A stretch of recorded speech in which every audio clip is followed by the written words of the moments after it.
نبی پاک صلی اللہ تعالی وسلم فرماتے ایک شخص تھا بنی اسرائیل میں، بڑا مالدار تھا، تو پھر اس پہ غربت آ گئی۔ جب غربت آئی تو رو پڑا، کہنے لگا اے اللہ میں غریب ہو گیا ہوں، میری مدد فرما، میں نے بڑی نافرمانی کی ہے تیری۔ مالدار جب تھا تو بڑی موج، یا اللہ میں نے بڑی اب نہیں کروں گا، مجھے اس غربت سے نکال۔ تو اللہ نے فرشتوں سے کہا کہ دے دو جو مانگتا ہے۔ فرشتے کہنے لگے یا اللہ یہ توبہ کر کے نہیں آیا، ڈر کے نہیں آیا، یہ تو الجھ گیا تب آیا ہے، یہ تجھ سے ڈر کے ہوتا ہے نا ایسے کہ لوگ اللہ سے نہیں ڈرتے جتنا غربتوں سے مانگ اللہ ڈرتے۔ یا اللہ یہ تو وہ الجھ گیا تب آیا۔ تو اللہ نے فرمایا پتہ مجھے بھی ہے لیکن آ تو گیا ہے، چلو دے دو۔ تو کہا یا اللہ اگر دے دیا تو دوبارہ نہیں آئے گا۔ فرمایا اس کا بھی مجھے پتا ہے، تم دے دو۔ اسے دے دیا۔ جب دولت مل گئی نا تو کہنے لگا وہ تو میں نے اس طریقہ سے استعمال کیا اس لیے کامیاب ہو گیا۔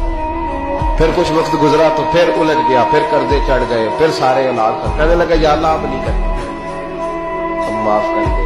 70 دفعہ توبہ کی اور 70 دفعہ توڑی۔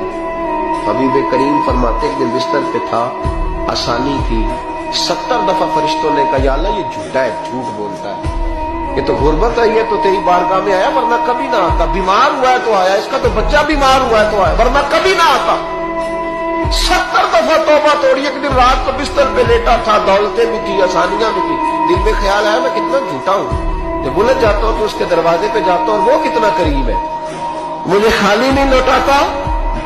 تڑپ اٹھا، آنسو نکل گئے، اٹھ کے مصلے پہ کھڑا ہوا تو رب کریم نے فرشتوں سے فرمایا کھول کے دیکھو دروازے، آج یہ غربت کی وجہ سے نہیں آیا، آج میرا بن کے آیا ہے۔ تو یا اللہ پہلے تو دولت دیتا تھا، آج کیا دے گا؟ تو محبوب فرماتے اللہ فرماتے ہم نے اسے بغیر حساب کتاب جنت عطا کرو۔